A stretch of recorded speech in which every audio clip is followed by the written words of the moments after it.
Hello everyone, welcome back to my channel. Today I am discussing about the new chapter of your macro book which is calculation of national income. सबसे पहले इसके पहले आपको बता दें कि इसके जो first second and third chapter हैं वो ऑलरेडी हमने आपको करा दिए हैं। अब यहाँ पे आपको सीखना है कि जो नेशनल इनकम की अकाउंटिंग होती है वो क्या होती है, उसको किस प्रकार से आपको सॉल्व करना है, यह हम आपको आज सिखाने वाले हैं।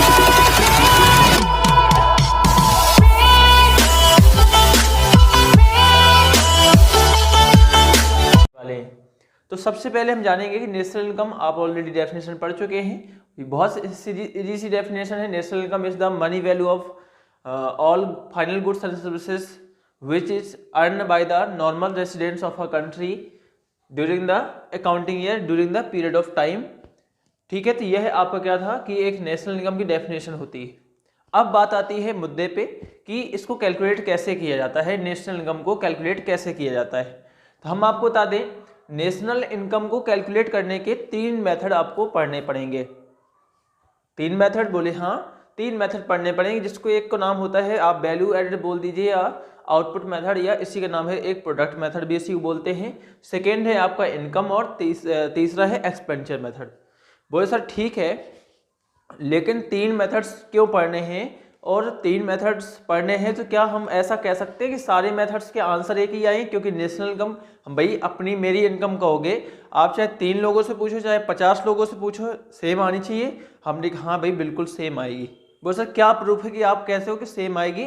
मेरी एक एग्जाम्पल से चलो हम एक बार समझते हैं कि वैल्यू एडेड मेथड होता क्या है। पहली बात, वैल्यू एडेड इनकम और एक्सपेंडिचर तीनों समझेंगे कि होते क्या है। हमने कहा फटाफट आप एग्जाम्पल लीजिए पहले, फिर इसके बाद हम किसी के अंदर चलते हैं कि वैल्यू एडेड मेथड। यहाँ से आपको समझ में आ जाएगा वैल्यू एडेड या प्रोडक्ट मेथड भी क्या होता है, एक्सपेंडिचर और इनकम भी क्या होता है। चलिए फटाफट आपको एक एग्जाम्पल लेना है। मान लीजिए एक फार्मर था, अब उस फार्मर ने कोई भी चीज़ का प्रोडक्शन किया, मान लीजिए इस जगह पे, तो उसने जब वहाँ से मान लीजिए कोई भी चीज़ का क्या, उसने गेहूं का प्रोडक्शन किया था। ऐसा मान लीजिए कि उसने वीट का प्रोडक्शन किया। वीट का प्रोडक्शन करके जब सोचिए कि उसने एक फ्लोर मिल वाले को, जो फ्लोर मिल होती है उसको क्या किया, उसने उस वीट को सेल कर दिया। उसने वीट को सेल किया लगभग, यहाँ से अगर इसने सेल किया है 1000 रुपीज़ में, 1000 रुपीज़ में इसने सेल कर दिया। अब इस फ्लोर मिल ने उसको बेकर को दिया ब्रेड बनाने के लिए। अब इसने इसको सेल किया है कितने में, लगभग 1500 रुपये में। अब इस बेकर ने इस चीज़ को फाइनली मार्केट में सेल करी, यानी मार्केट में डायरेक्ट कंज्यूमर को बेच दिया है। अब मार्केट में उसने इसको बेचा है लगभग 2500 का। अब आपको समझना सर ये क्या पढ़ा रहे हो आप, बस यही तो आपको समझना है। बाकी आप कितना भी पढ़ लीजिए, अगर आपको ये कॉन्सेप्ट समझ में आ गया तो मुझे नहीं लगता कि आपकी नेशनल इनकम की जो अकाउंटिंग है वो कहीं ना कहीं आपके दिमाग में बैठने से बहुत वक्त लगने वाला है। बस सर अच्छी बात, मैं कि जी हाँ। देखिए फटाफट आपको देखना क्या है कि यहाँ पे आपको वैल्यू एडिशन देखना है। जैसे हम मान लेते हैं कि फार्मर ने किसी से कुछ नहीं लिया था। बोले सर कैसे कह रहे हो आप, फार्मर ने कुछ नहीं लिया था? फार्मर ने बीट उसके जो है तो कहीं ना सीड्स लिए होंगे, उसने मेहनत में, ऐसा मानो भाई फार्मर एक ऐसा इंसान होता है उसके पास सीड्स खुद के पुराने पड़े रहते हैं, वो खुद की पूरी मेहनत करता है, कुछ भी वो इंटरमीडिएट कंजप्शन के तौर पे नहीं लेता है, जो भी लेता है वो सब नेचर से लेता है, उसको कोई कॉस्ट अदा नहीं करनी पड़ती, यानी पेमेंट नहीं करनी पड़ती। और जैसे ऐसा मैं कि हाँ जी, आप देखिए फार्मर को मैं ऐसा लेट्स एज्यूम कर रहे हैं, क्योंकि ऐसा कर सकता है, आप भी कर सकते हो। आपके पास पुराने सीड्स हैं तो आप एक जगह पर डाल करके उसको उगा सकते हो, वहाँ पे आपकी इंटरमीडिएट कॉस्ट शायद 0 पड़ती है, क्योंकि आपको खुद उसमें मेहनत करनी होती है। जो भी इंटरमीडिएट कंजप्शन होता है वो आप खुद स्वयं होते हैं, आपकी सेल्फ की खुद की एक बड़ी सी परिश्रम होती है। तो आपको समझना होगा कि इसने फार्मर ने लगभग 1000 रुपीज़ की यहाँ पे वैल्यू एडिड करी। अब यहाँ पे देखा जाए तो वैल्यू एडेड कितना हो रहा है आपका, लगभग 1000 हो रहा है। अब आप देखोगे कि इस फ्लोर मिल ने बेकर को जब 1500 रुपये बेचा था तो कहीं ना कहीं उसने 1000 का खरीदा भी तो था। यहाँ पे आप वैल्यू एडेड देखोगे तो कितने की हो रही है, लगभग 500 रुपये, तब ये 1500 रुपये पड़ा।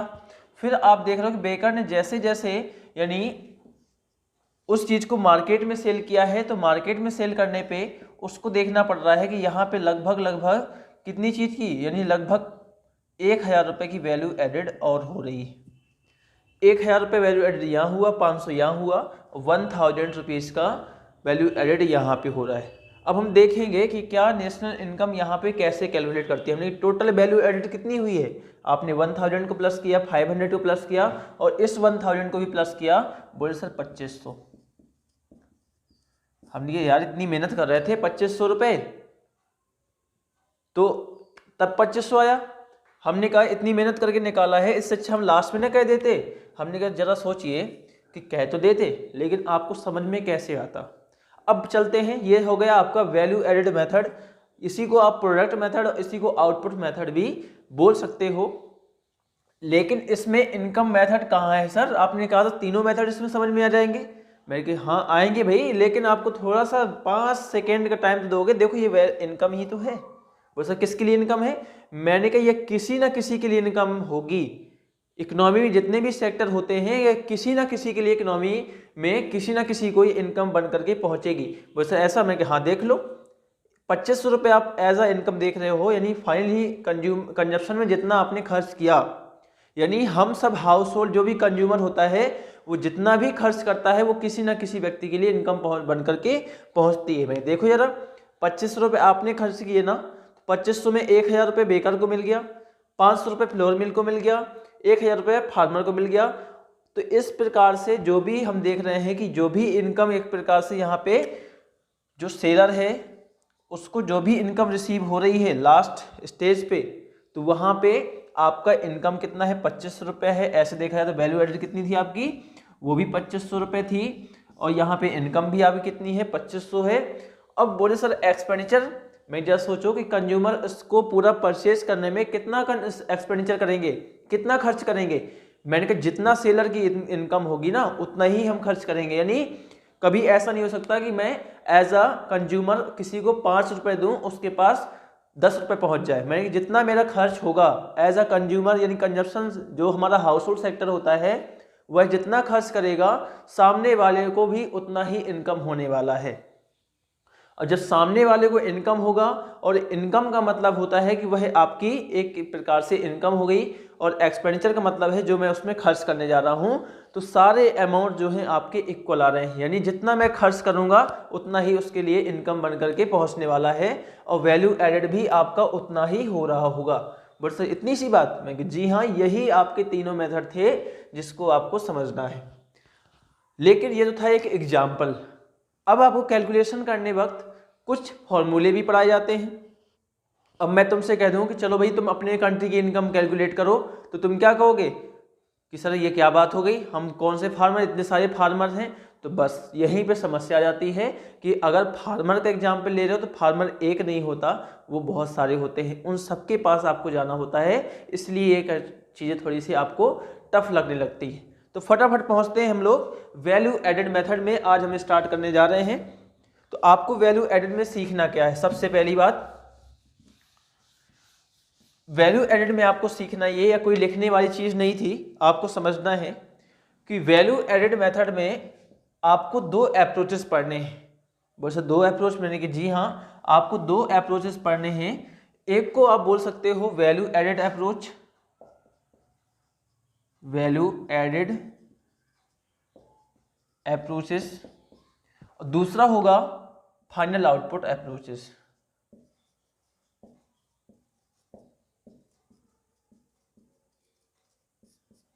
बोल सर ये क्या है, थोड़ा सा अच्छे से बताइएगा। मैंने बिल्कुल, तो आप टेंशन नहीं लीजिए। बस वैल्यू एडेड अप्रोच में आपको करना क्या है, आपको सिर्फ ये देखना है कि इसमें वैल्यू एडेड कैसे हो रही।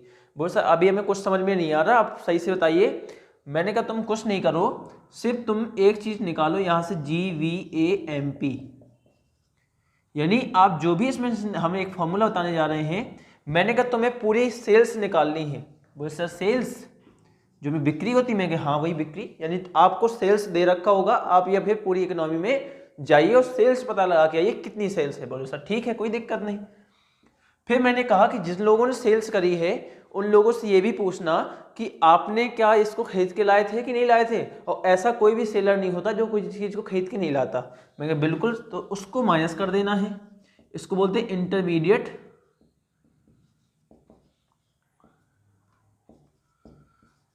कंजप्शन।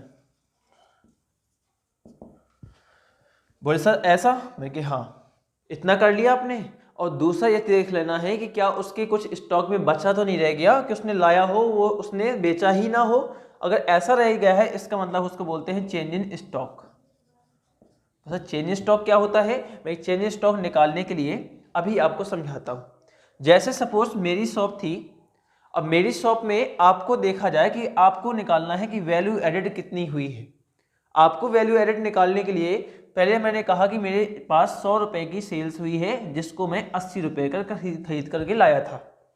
बोले इतना हो गया, मैंने कहा हाँ, लेकिन मेरे पास जब मैं इस चीज को सेल्स कर रहा था इसके पहले भी मेरे पास दो चीजें आपको देखने को मिलती हैं।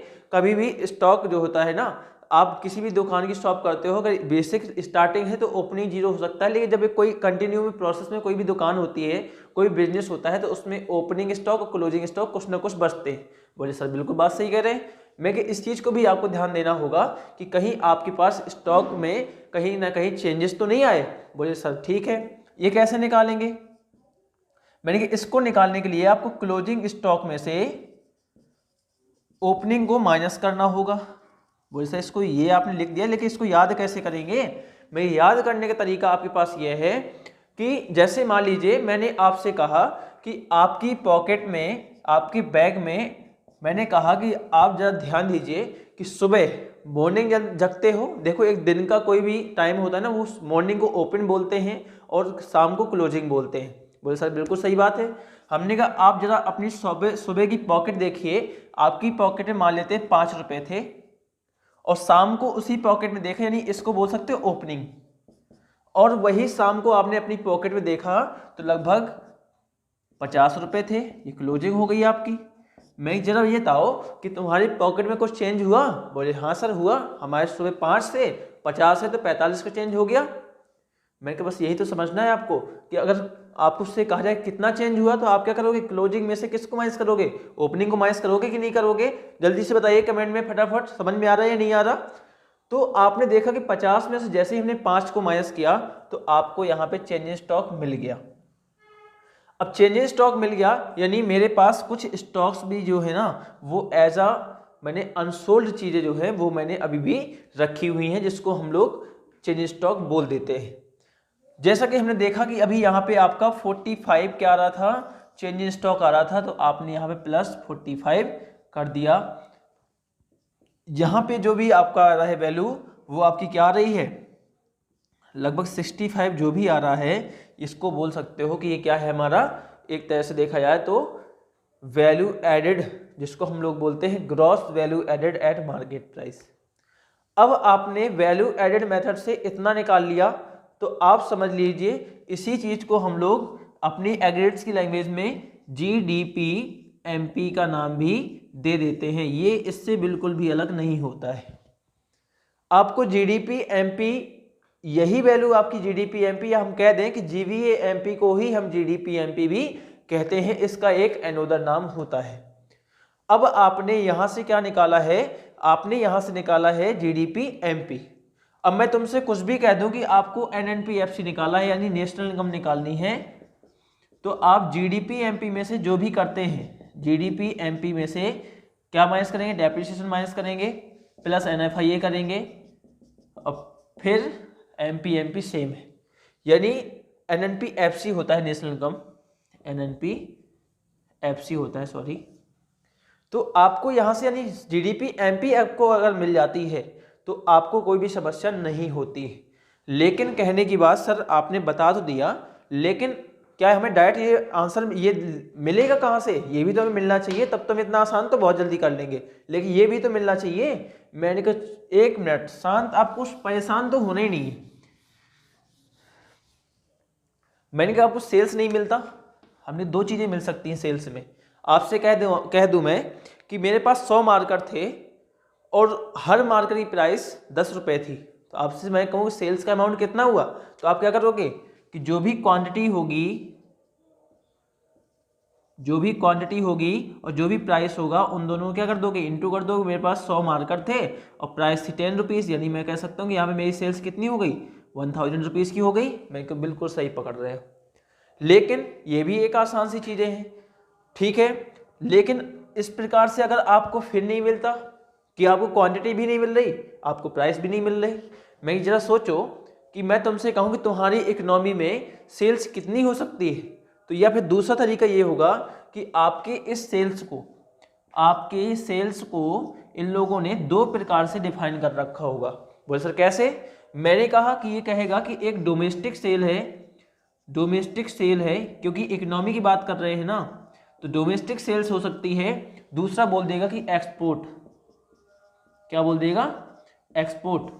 इसका मतलब है कि आपने जो सेल्स करी है वह आपकी इकोनॉमी में जो सेल करी गई वो डोमेस्टिक कहलाती है, और आपके देश के द्वारा, आपकी इकोनॉमी के द्वारा जो सेल्स आउटसाइड द कंट्री करी गई है उसको आप एक्सपोर्ट्स बोल देते हो। मैंने कहा टोटल सेल्स निकालिए, तो आपने डोमेस्टिक का ऐड किया और एक्सपोर्ट्स को भी ऐड कर लिया। इन दोनों को ऐड किया तो आपको क्या मिल जाएगा? टोटल सेल्स भी मिल जाएगी। मैंने कहा इंटरमीडिएट कंजप्शन नहीं मिलता है तो आप जीरो मान लीजिए, वैसे ऐसा होता नहीं है, आपको अधिकांश तौर पे मिलता ही मिलता है। लेकिन इसका नाम एक और भी मिल सकता है, इसको बोल देता है single use producer goods. Single use producer goods एक ऐसा गुड्स जिसको कोई भी प्रोड्यूसर यूज करता है सिर्फ एक बार, यानी मैंने इसको यूज किया तो वो फाइनल गुड्स में कन्वर्ट हो जाता है, तो इसका अनदर नाम मिल सकता है। अब डेल्टा स्टॉक आपको हमने दे ही दिया है, तो यह आपको निकालने में बहुत आसानी हो रही होगी, उम्मीद मैं ऐसा ही करता हूं। तो यहाँ पे आपका वैल्यू एडेड अप्रोच समझ में आया होगा, और आया है तो कृपया मुझे एक बार लाइक करके और या कमेंट के माध्यम से आप बता सकते हैं, क्योंकि मैं आपसे ही एक कुछ उम्मीदें लेकर के यहाँ पर कुछ आपको देने आया हूँ। जब तक मुझे रिस्पांस नहीं मिलेगा मैं कहीं ना कहीं मोटिवेट नहीं हो पाऊँगा, इस बात को आपको समझना होगा। और मैं फिर आगे बढ़ता हूँ।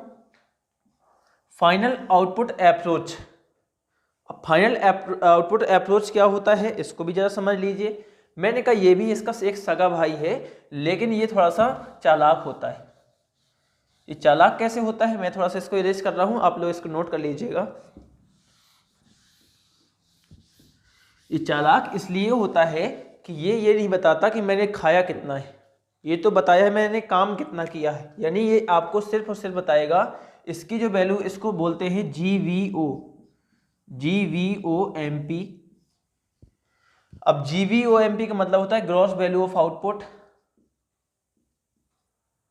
इसका ग्रॉस वैल्यू ऑफ आउटपुट, इसका मतलब है कि इसका फॉर्मूला जो होता है वो सिर्फ और सिर्फ आपको होता है sales plus change in stock. यानी यह आपको सिर्फ और सिर्फ इतना बता देगा कि हमने बिक्री कितनी करी है और हमारे पास स्टॉक में कितनी बढ़ोतरी हुई है, ठीक है ना। तो इसका मतलब है कि सर इसमें और उसमें डिफरेंस क्या था। मैंने कहा आप लोग समझ लीजिए जरा कि इसमें हम लोग इंटरमीडिएट कंजप्शन माइनस नहीं कर रहे थे और उसमें इंटरमीडिएट कंजप्शन माइनस कर रहे थे। मैंने कहा कि इंटरमीडिएट कंजप्शन माइनस नहीं कर रहे थे, इसका मतलब ये हमेशा आपका बड़ा कॉन्सेप्ट कहलाता है और यह आपकी वैल्यू छोटी हो जाती है क्योंकि इसमें इंटरमीडिएट कंजप्शन हम लोग माइनस कर देते हैं। मैंने कहा सर इससे क्वेश्चन सॉल्व करना है तो कैसे करेंगे। मैंने क्वेश्चन सॉल्व करना है तो आपको भले ये दे रखा हो, आपको पहुंचना यहीं पे होगा। यानी इससे हमने कहा सर हमें GVOMP मान लो मिल गया, हमें GVOMP मिल गया तो आपको वहां से GVAMP, ये जिसको हम GDPMP बोल देते हैं, GDPMP बोल देते हैं, उसको कैसे निकालेंगे। मैंने कहा तुम्हें GVOMP की अगर वैल्यू मिल गई है, अब GVOMP कैसे मिलेगा। मैंने कहा सेल्स आपकी 100 है और चेंज स्टॉक आपका 45 है, यानी 145 आपका था। अब 145 आपका था तो आप यहाँ पे 145 में से आप सिर्फ और सिर्फ इंटरमीडिएट कंजप्शन को माइनस करना होगा। यानी आपको यहाँ पे देख रहे हो GVOMP कितना मिला, अब सेल्स और हमने चेंज स्टॉक को प्लस कर दिया ना, तो GVOMP निकालने के लिए आपको GVOMP में से यानी 145 में से इंटरमीडिएट कंजप्शन यानी हमने 80 लिया था उसको बस माइनस कर देना, तो आपका ये आ जाएगा 65। बोले सर हाँ आ तो गया। हमने कहा बस इतना ही आपको सीखना था इस मेथड में। अगर आपने इतनी चीज़ें सीख ली तो आपको इस मेथड से कोई भी क्वेश्चन आपको रुकने वाला नहीं है। वो सर एक आध क्वेश्चन करा दीजिए, मैं कि बस 1 मिनट का वेट करिए, मैं बस अभी क्वेश्चन लेकर के आया। चलिए फटाफट आपको एक क्वेश्चन बताता हूं मैं। इसमें आपको करना क्या है, NVAFC निकालना है, यानी net value added at factor cost. इसी को हम लोग VA का मतलब आपको हमने DP समझाया नहीं, NDPFC भी बोल सकते हैं। और NDPFC हम लोग किसको बोलते हैं, डोमेस्टिक इनकम को NDPFC भी बोलते हैं। हमने कहा ये तुम्हें निकालना है, लेकिन जैसे ही तुम्हें सेल्स दिखता है तो तुम तो अपने पिछले टारगेट पे अड़ जाओगे, यानी हमारा टारगेट क्या था, वही GVAMP। हमें ये ध्यान नहीं देना हमसे पूछा क्या जा रहा है, पहले इस क्वेश्चन में आपको वहीं जाना है, कहाँ, GVAMP। यानी इसका फॉर्मूला था आपका sales minus intermediate consumption plus change in stock. हमें देखो सेल्स कितना दे रखा है, आपको सेल्स दे रखा 90 रख दीजिए, इंटरमीडिएट कंजप्शन 70, चेंज स्टॉक हमने कहा क्लोजिंग में से सर ओपनिंग, यानी 50 में से अगर 20 को माइनस करेंगे यानी तो कितना आएगा, हमने कहा 50 में से 20 माइनस करोगे हमें नहीं पता कितना आएगा, कर दिया 90 70 यानी 20 प्लस 30, यानी आपका जो ए आंसर आया है कितना आया है, 50 आया है। यानी GVAMP आपका 50 आया है, यानी इसी को हम लोग GDPMP भी बोल सकते हैं। हमने क्या करना क्या है, अब तुम्हें ध्यान देना कि हमें कहाँ जाना था, क्योंकि हमारा एक एग्रीगेट आपके पास निकल करके आ चुका है, दूसरा आपको निकालना है NDPFC निकालना था, तो GDPMP रख दीजिए। अब GDP से NDP जाना है तो G से N जाओगे, डेप्रिसिएशन माइनस करना पड़ेगा, DP सेम है, मार्केट से फैक्टर जाओगे तो NIT भी माइनस करना पड़ेगा। आपने GDPMP की वैल्यू देखी तो 50 थी, माइनस डेप्रिसिएशन कितना था आपका 10 है, 10 रख दिया, माइनस NIT कितना है 15 है, तो 15 रख दीजिए, यानी आपकी ओवरऑल जो आंसर आया वो आया है 25 NDPFC का। तो ये क्वेश्चन समझ में आया होगा। और इसी के साथ हम लोग एक क्वेश्चन और भी करने चल रहे हैं, जो कि यह तो बहुत इजी सा क्वेश्चन था, हर किसी से बन जाना चाहिए था, लेकिन अभी आपको बेसिकली कुछ इजी से क्वेश्चन ही मिलेंगे। यह थोड़ा सा अलग टाइप का है, इसमें आपको सेल्स नहीं मिलेगी, शायद सेल्स नहीं मिल रही है, आपको यहाँ पे आउटपुट यानी GVOMP मिल रहा है, यानी आउटपुट मिल रहा है। अब इससे क्या निकलने वाला है, हमने कहा इससे तुम्हारा निकलने वाला है क्या, GVOMP। इसका फॉर्मूला क्या था, आपका फॉर्मूला था sales plus change in stock, लेकिन आपको निकालना क्या है इससे, मैंने तो ये देखा ही नहीं निकालना क्या है। चलिए मैं ऐसे लिख देता हूं कि आपको इससे निकालना है, डेप्रिसिएशन दे रखा है, ठीक है, NDPMP निकालना है, ठीक है, आपको ये निकालना है। चलिए मैं देखना नहीं एक्चुअल में होगा, अभी हम निकालते हैं। GVOMP आपको पहले निकाल लेना है। सेल्स आपको दे रखा है किस प्रकार से, देखो यहाँ पे आपको सिर्फ और सिर्फ प्राइस पर यूनिट दे रखी है, क्या दे रखी है, आपको ये नहीं बताया सेल्स कितनी है, लेकिन आपको जितनी भी उसने आउटपुट सेल किया है उसकी प्राइस दे रखी है, यानी एक यूनिट की पर यूनिट मतलब एक यूनिट की 25 रुपये है, और उसने जो यूनिट सेल करी है आउटपुट सोल्ड का रखा है उसने 1000, यानी हम यहाँ से सेल्स निकालेंगे तो 25 इंटू 1000 आ जाएगा, प्लस चेंज स्टॉक है क्या, बोले हाँ सर एक दो डाइट दे रखा है, चेंज स्टॉक माइनस 500 दे रखा है, माइनस हमने 500 लिख दिया। देखोगे 25,000 में से 500 माइनस करोगे तो लगभग 24,500 बचेगा। बोल सर यहाँ तक सही है, लेकिन हमने कहा हमें GVOMP से कुछ नहीं होने वाला, हमें चाहिए है GVAMP, या हम जिसको दूसरा नाम कहते थे GDPMP।